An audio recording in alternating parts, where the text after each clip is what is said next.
My dear student, आप सभी का स्वागत है अपने इस YouTube channel Monu online education. तो प्यारे बच्चों, हम लोग कल से केमिस्ट्री का बुक पढ़ रहे थे। उसमें बाबू हम लोग पहला चैप्टर पढ़ रहे थे। तो हम लोग पहला चैप्टर में बाबू कुछ टॉपिक जो है पढ़ लिए थे। आज हम लोग उसके आगे पढ़ेंगे।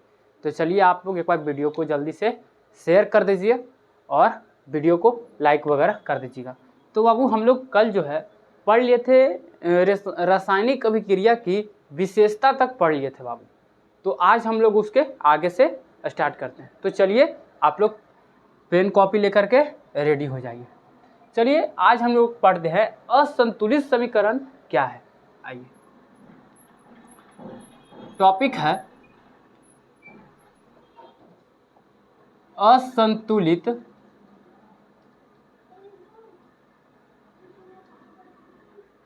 असंतुलित रासायनिक समीकरण क्या है।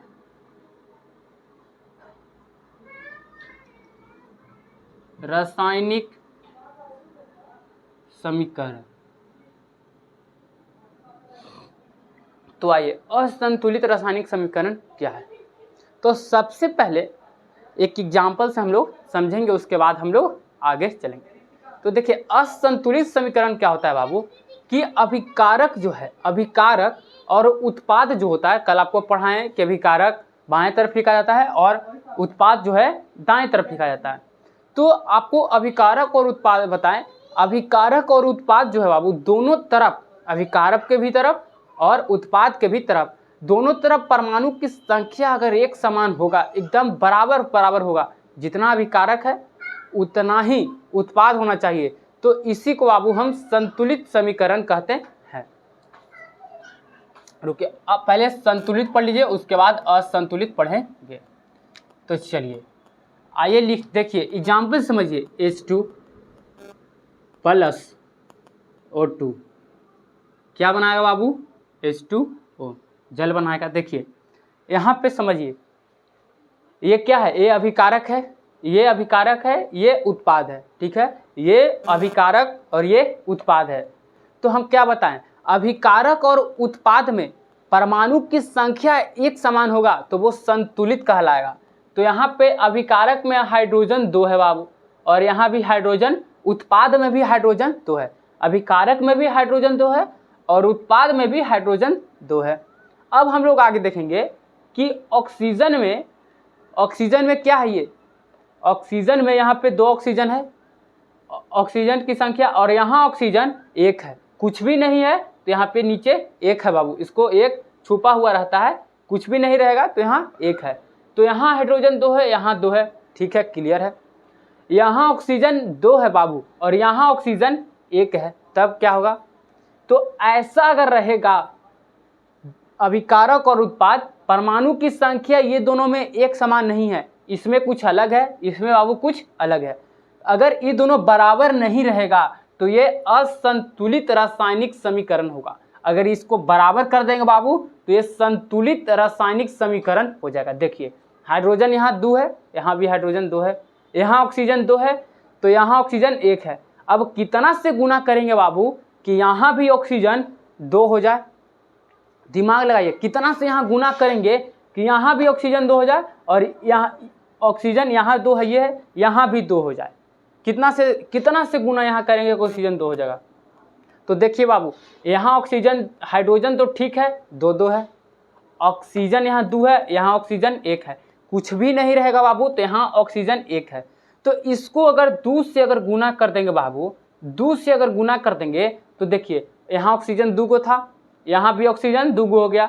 आगे लिख देंगे ना तो ये हाइड्रोजन का भी हो जाएगा और ये ऑक्सीजन का भी हो जाएगा, दोनों का संख्या हो जाएगा। यहाँ हाइड्रोजन और ऑक्सीजन दोनों का संख्या हो जाएगा बाबू। तो यहाँ ऑक्सीजन 2 हो गया, यहाँ भी ऑक्सीजन 2, लेकिन बाबू यहाँ हाइड्रोजन 4 हो गया, 2 दूनी 4, यहाँ हाइड्रोजन 4 हो गया और यहाँ हाइड्रोजन 2 हो गया। अब हाइड्रोजन को हमको बैलेंस करना है, एगो के बनाए बाबू तो एगो बिगड़ गया। देखिए एगो को बनाए तो एगो ही बिगड़ गया। हाइड्रोजन अब कह रहा है कि अब हमको बैलेंस करो, तो हाइड्रोजन यहाँ 4 हो गया बाबू और यहाँ हाइड्रोजन 2 हो गया। तब कितना से गुना करेंगे हाइड्रोजन में कि यहाँ भी हाइड्रोजन 2 हो जाए? तो इसमें दिमाग लगे कि कितना से गुना होगा कि यहाँ भी हाइड्रोजन 4 हो जाएगा। कितना से गुना होगा बाबू? अगर यहाँ हम 2 से गुना करते हैं बाबू, 2 से अगर गुना करते हैं तो देखिए हाइड्रोजन यहाँ 2 दूनी 4 हो गया, यहाँ भी हाइड्रोजन 2 दूनी 4 हो गया, ये भी खुश है, हाइड्रोजन भी खुश। ऑक्सीजन यहाँ कितना है? 2 है ऑक्सीजन, और यहाँ ऑक्सीजन कितना है? 2 है ऑक्सीजन।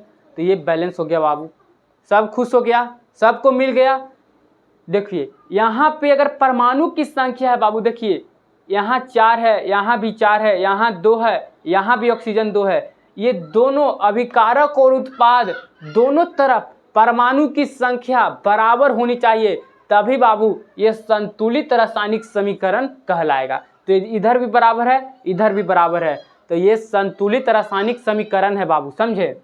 और यहाँ पे कुछ बच्चों को बैलेंस करने नहीं आया होगा कि यहाँ पे कैसे 2 लिख दिए, कैसे 2 लिख दिए। इसको हम अगले वीडियो में बाबू, मतलब कि एक छोटा सा वीडियो देंगे, उसमें हम आपको इसको बैलेंस करने के लिए सिखाएंगे कि बैलेंस 3-4 प्रकार से किया जाता है, तो हम आपको सिखाएंगे बैलेंस।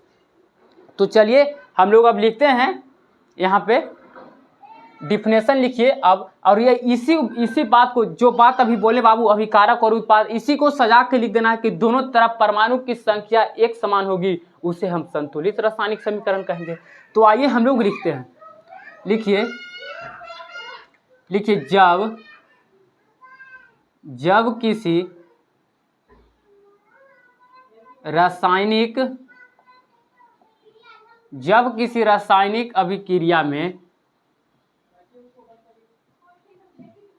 किसी रासायनिक अभिक्रिया में अभिकारक, ये अभिकारक है बाबू, अभिकारक और उत्पाद के परमाणुओं की संख्या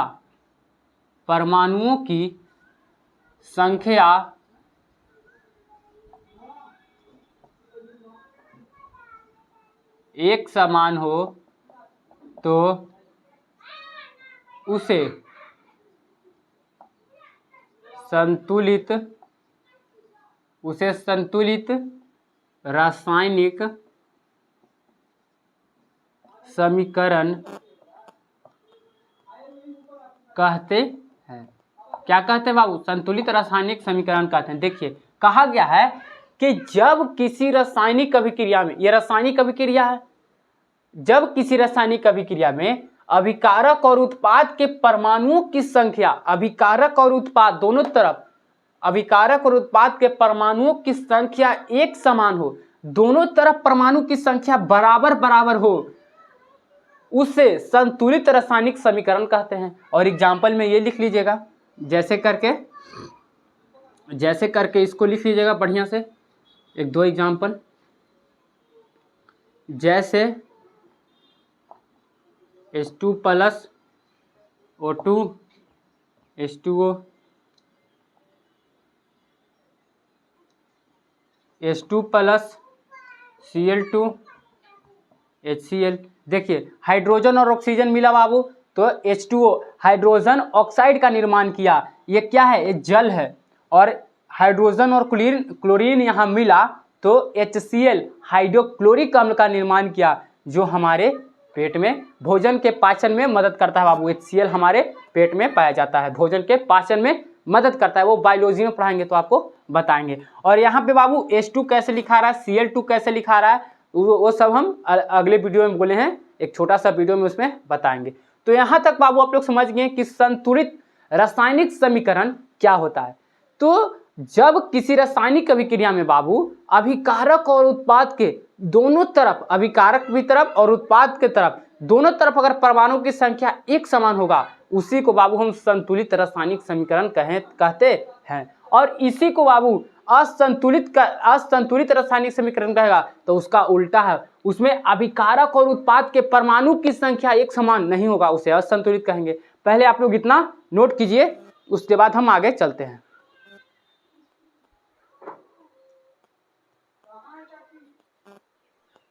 चलिए यहां तक हो गया, चलिए अब आगे चलते हैं बाबू। चलिए यहाँ तक आप लोग लिखिए। अब हम असंतुलित रासायनिक समीकरण पर चलेंगे।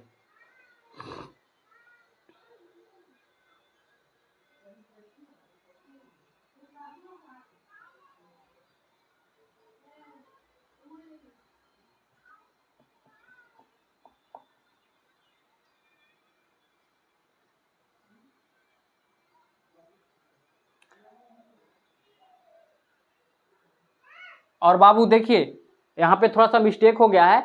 यहाँ पे संतुलित हम रासायनिक समीकरण अभी पढ़ा रहे थे, तो यहाँ पे बाबू हम बैलेंस नहीं किए हैं। देखिए यहाँ पे बैलेंस करना छूट गया है, तो यहाँ पे आप लोग बैलेंस कर लीजिए। आप लोग अपने से भी कीजिए, जो बच्चा को आता है बैलेंस करने वो आप लोग कीजिए।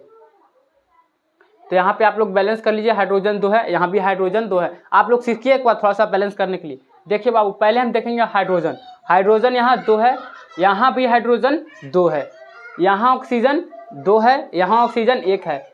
तो कितना से गुना करेंगे बाबू कि यहाँ भी ऑक्सीजन 2 हो जाए। यहाँ कितना से गुना करेंगे, यहाँ ऑक्सीजन 2 हो जाए। गुना करके बाबू आगे लिखना है, पीछे नहीं लिखना है। गुना करके हमेशा इधर लिखना है, आगे लिखना है। तो यहाँ पे 2 से अगर गुना करेंगे बाबू, तो यहाँ पे देखिए ऑक्सीजन भी 2, ऑक्सीजन भी 2 हो गया, ठीक। लेकिन बाबू यहाँ हाइड्रोजन 4 हो गया, 2 दूनी 4, और यहाँ हाइड्रोजन 2 हो गया। तो यहाँ भी अगर 2 से गुना करेंगे तो हाइड्रोजन 4, ऑक्सीजन 2, ऑक्सीजन 2, हाइड्रोजन भी खुश और ऑक्सीजन भी खुश। अब बैलेंस भी हो गया, समझे।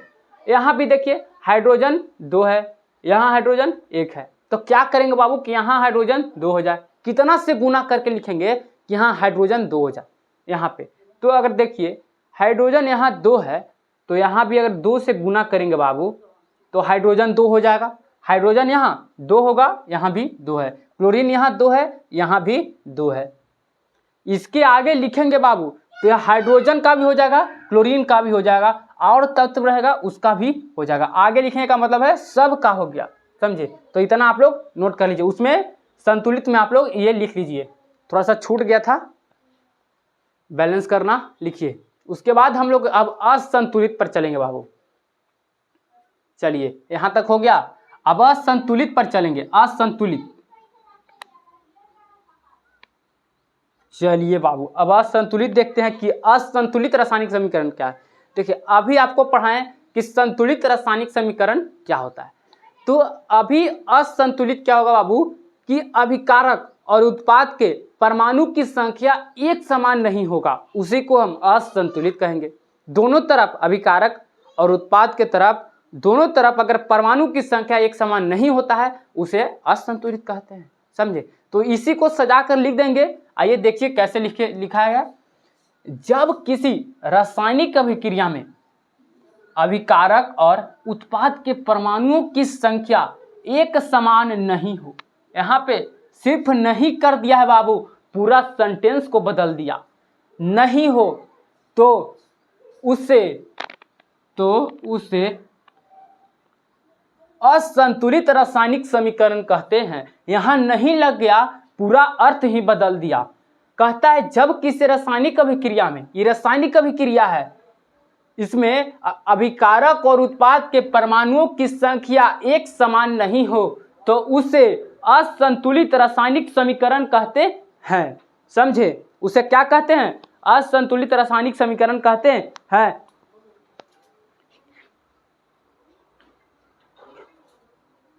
देखिए बाबू यहां एग्जाम्पल से समझिए। आपको बताएं अभिकारक के क्लास में आपको पढ़ाए थे कि अभिकारक किसको कहते हैं और उत्पाद किसको कहते हैं। तो जो बच्चे वीडियो को नहीं देखे हैं, फर्स्ट मतलब कि पार्ट 1 जो वीडियो नहीं देखे हैं कल के, वो जाकर देख लेंगे कि अभिकारक उत्पाद किसको कहते हैं, तभी आप लोग को ये समझ में आएगा बाबू। जब तक आप लोग को अभिकारक नहीं पता चलेगा कि अभिकारक किसको कहते हैं, उत्पाद किसको कहते हैं, तो ये समझ में नहीं आएगा कि असंतुलित रासायनिक क्या है और संतुलित रासायनिक समीकरण क्या है। तो यहाँ पे देखिए कहता है कि इसमें अभिकारक और उत्पाद बराबर नहीं होना चाहिए, उसी को हम असंतुलित रासायनिक समीकरण कहते हैं। तो यहाँ पे देखिए बाबू H2, यहाँ हाइड्रोजन है, हाइड्रोजन को हमेशा H2 लिखते हैं और ऑक्सीजन को हमेशा O2 लिखते हैं बाबू। कहीं भी ऑक्सीजन को लिखना होगा तब O2 लिखना है और हाइड्रोजन को कहीं भी लिखना होगा तो H2 लिखेंगे, सिर्फ H नहीं लिखेंगे, H लिखिएगा गलत हो जाएगा। H2 लिखना है हाइड्रोजन को, और ऑक्सीजन को हमेशा कहीं भी लिखेंगे तो O2 लिखेंगे। ठीक है, आप बोलेंगे तो सिर्फ ऑक्सीजन बोलेंगे। देखिए H2 यहाँ हाइड्रोजन है और यहाँ ऑक्सीजन है, ये दोनों मिलके हाइड्रोजन ऑक्साइड बनाए, H2O जल का निर्माण किया बाबू।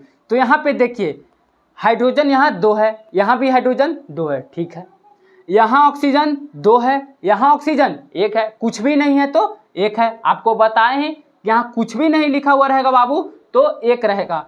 तो यहाँ पे ऑक्सीजन 2 है, यहाँ पे ऑक्सीजन 1 है, तो ये तो बराबर नहीं हुआ बाबू। यहाँ अभिकारक के तरफ कुछ है, उत्पाद के तरफ कुछ है, तो ये अभिकारक के तरफ इतना परमाणु संख्या है और इसके तरफ परमाणु संख्या 1 2 नहीं है, तो ये क्या बराबर है? नहीं बराबर है बाबू। यहाँ हाइड्रोजन 2 है, यहाँ हाइड्रोजन 2 है, हाइड्रोजन ठीक है बराबर है, लेकिन ऑक्सीजन 2 है और यहाँ ऑक्सीजन 1 है, ऑक्सीजन बराबर नहीं है, तो ये असंतुलित रासायनिक समीकरण हुआ बाबू। ठीक है, ये असंतुलित है। नीचे वाला देखते हैं, हाइड्रोजन यहाँ 2 दिया, यहाँ हाइड्रोजन 1 दिया है, पहले ही पता चल गया कि ये बराबर नहीं है। यहाँ हाइड्रोजन 2 है और यहाँ हाइड्रोजन 1 है, बराबर नहीं है।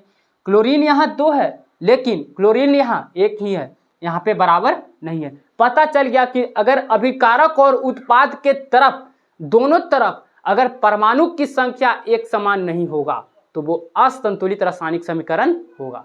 तो यहाँ तक आप लोग क्लियर हो गया होगा, यहाँ तक आप लोग नोट कीजिए, उसके बाद हम अगले टॉपिक पे चलते हैं।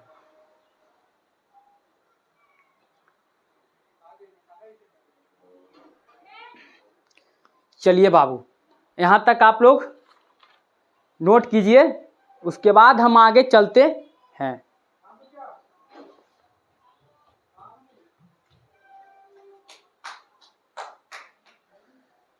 चलिए अब हम लोग आगे चलेंगे बाबू, एकदम रिलैक्स होकर पढ़ना बाबू, कहीं कोई दिक्कत नहीं, कहीं कोई समस्या नहीं, एकदम आराम से पढ़ना है और समझते हुए चलना है बाबू। आप लोग अगर एक बार कॉन्सेप्ट को पकड़ लेंगे ना कि कैसे लिखा रहा है, एक बार सिर्फ कॉन्सेप्ट को पकड़ना है, उसके बाद आप लोग अपने खुद लिख देंगे, खुद सजा कर लिख देंगे, किसी का जरूरत नहीं रहेगा बाबू।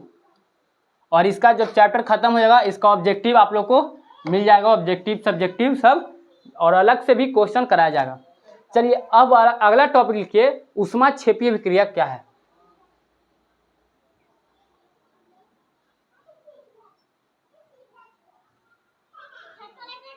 ऊष्माक्षेपीय अभिक्रिया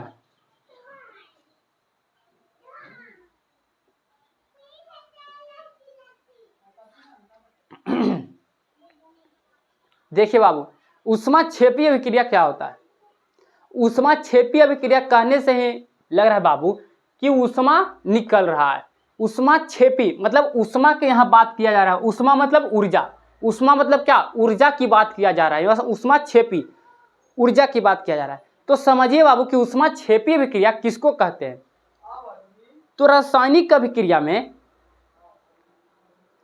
उत्पादों के साथ बाबू कुछ ऊष्मा भी निकलती है, समझे। रासायनिक अभिक्रिया हुआ, उसमें उत्पाद के साथ ऊष्मा भी निकलता है, उसी को बाबू ऊष्माक्षेपीय अभिक्रिया कहते हैं। आइए हम लोग एग्जाम्पल से समझते हैं।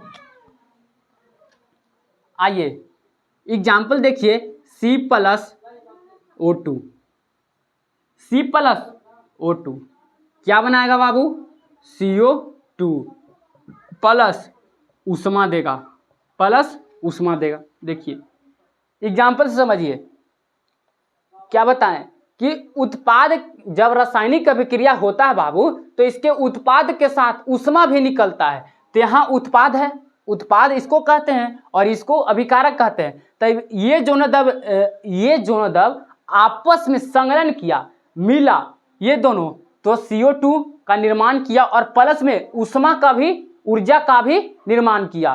तो इसी को बाबू हम कहते हैं ऊष्माक्षेपी अभिक्रिया। उत्पादकों के साथ ऊष्मा भी निकलना, उसी को ऊष्माक्षेपी अभिक्रिया कहते हैं। इसमें उत्पाद के साथ निकलेगा, अभिकारक के साथ नहीं निकलेगा बाबू। अगर अभिकारक के साथ अगर निकलेगा तो ऊष्मा शोषी अभिक्रिया है, ऊष्मा का शोषण करता है, समझे, उसी को ऊष्मा शोषी अभिक्रिया कहते हैं। तो आइए हम लोग इसी को सजा कर लिख देते हैं। लिखिए, वह रासायनिक अभिक्रिया, वह रासायनिक अभिक्रिया जिसमें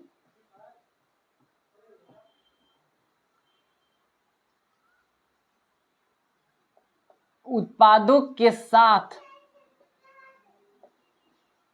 ऊष्मा, ऊष्मा मतलब ऊर्जा, ऊष्मा मतलब क्या होता है बाबू, ऊर्जा होता है, ऊष्मा मतलब ऊर्जा निकलता है।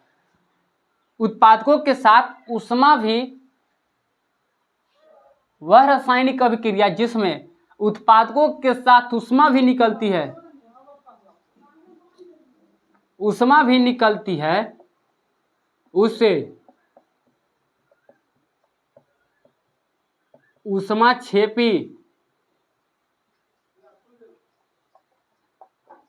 अभिक्रिया कहते हैं। देखिए बाबू, जैसे एग्जाम्पल दिया गया है, देखिए कहा गया है बाबू कि ऊष्माक्षेपी अभिक्रिया किसको कहते हैं, तो यहाँ लिखा गया है कि वह रासायनिक अभिक्रिया, रासायनिक अभिक्रिया जिसमें उत्पादों के साथ ऊष्मा भी निकलता है। उत्पाद है, ये आपका अभिकारक कल बताए थे कि इसको अभिकारक कहते हैं, इसको उत्पाद कहते हैं। तो अभिकारक के साथ नहीं बाबू, उत्पाद के साथ अगर रासायनिक जब अभिक्रिया होता है तो उसमें कुछ जो फलस्वरूप बनता है उत्पाद में, उससे कुछ ऊर्जा भी निकलता है। तो उत्पादकों के साथ ऊष्मा, ऊर्जा भी निकलती है, उसे ऊष्माक्षेपी अभिक्रिया कहते हैं। देखिए यहाँ पे कार्बन और ऑक्सीजन आपस में मिला, कार्बन और ऑक्सीजन बाबू आपस में मिला, संगलन किया, तो क्या बनाया, कार्बन डाइऑक्साइड प्लस ऊष्मा बनाया। क्या बनाया, कार्बन डाइऑक्साइड प्लस ऊष्मा बनाया। यहाँ पे कार्बन और ऑक्सीजन आपस में संगलन किया, मिला, तो फलस्वरूप क्या बनाया, कार्बन डाइऑक्साइड प्लस ऊष्मा बनाया। ठीक है, तो इसमें आप लोग नोट कीजिए। ऊष्माक्षेपी आप लोग समझ गए होंगे। अब हम लोग अगले टॉपिक पे चलेंगे कि ऊष्माशोषी अभिक्रिया किसको कहते हैं। एक एक टॉपिक आराम आराम से पढ़ते चले जाएंगे, यहां तक आप लोग नोट कीजिए।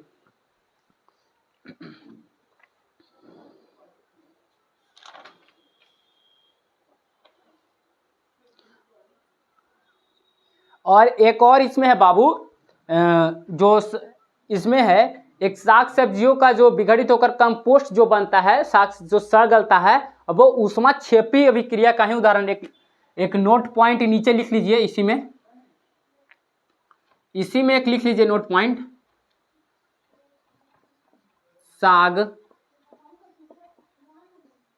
साग सब्जियों का विघटित होकर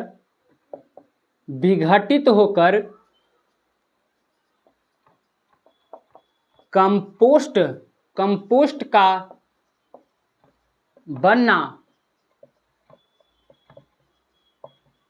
ऊष्माक्षेपी अभिक्रिया का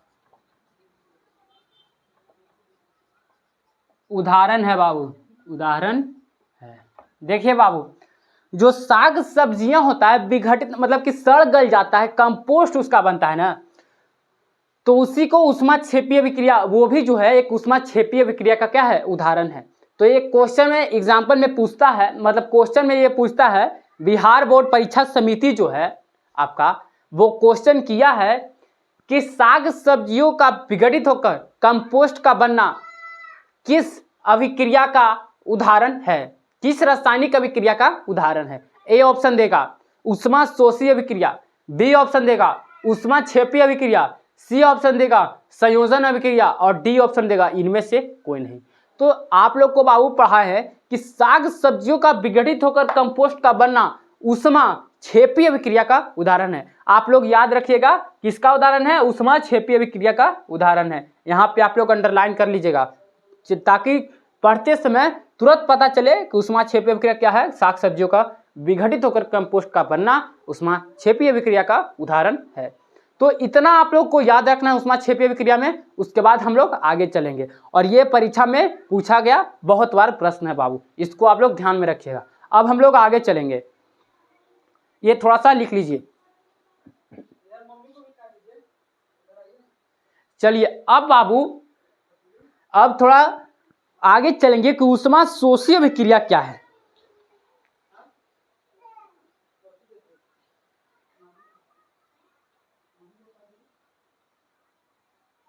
चलिए आगे चलते हैं। हो गया, यहां तक आप लोग नोट कर लीजिए। चलिए अब हम लोग चलते हैं आगे बाबू।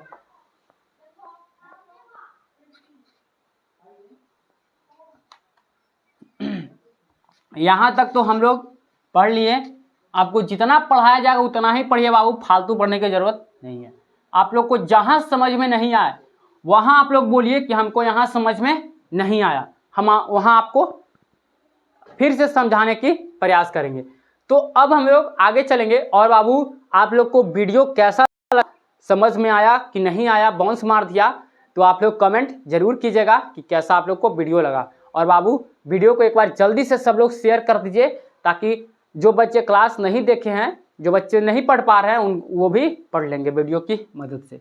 तो चलिए अब हम लोग बाबू एकदम पढ़ेंगे ऊष्माशोषी अभिक्रिया क्या है। एकदम रिलैक्स होकर पढ़ना है, कोई हड़बड़ाने की बात नहीं, कोई समस्या नहीं। चलिए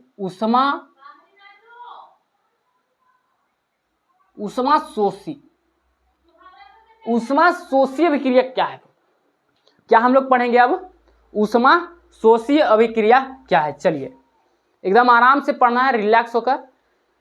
तो ऊष्माशोषी अभिक्रिया क्या है, अभी आप लोग को पढ़ाएं जस्ट कि ऊष्माक्षेपी अभिक्रिया किसको कहते हैं। उत्पाद के साथ अगर ऊष्मा निकलेगा उसे ऊष्माक्षेपी अभिक्रिया कहते हैं। अब ऊष्माशोषी पर चलते हैं। ऊष्माशोषी कहने से ही लग रहा है कि ऊर्जा का क्या हो रहा है बाबू, ऊर्जा का शोषण हो रहा है। ऊर्जा का क्या हो रहा है, शोषण हो रहा है। यहाँ पे बोलने से ही लग रहा है ऊष्माशोषी ऊर्जा का क्या हो रहा है, शोषण हो रहा है, उसी को ऊष्माशोषी अभिक्रिया कहते हैं। तो आइए हम लोग समझते हैं कि ऊष्माशोषी अभिक्रिया किसको कहते हैं। वह रासायनिक अभिक्रिया, किसी रासायनिक अभिक्रिया में ऊर्जा का शोषण होता है। ऊर्जा मतलब क्या, ऊष्मा। ऊर्जा मतलब क्या, ऊष्मा। ऊष्मा मतलब ऊर्जा होता है, समझे बाबू। ऊष्मा का क्या होता है, शोषण होता है, उसी को हम कहते हैं ऊष्माशोषी अभिक्रिया। तो आइए हम लोग लिखते हैं क्या है ऊष्माशोषी, उसके बाद समझते हैं। लिखिए, वह रासायनिक अभिक्रिया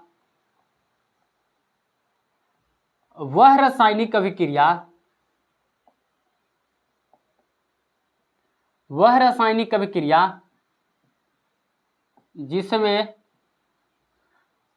ऊर्जा का शोषण होता है। ऊर्जा का शोषण होता है। वह रासायनिक अभिक्रिया जिसमें ऊर्जा का, यहाँ पे ब्रैकेट में करके लिख लीजिए,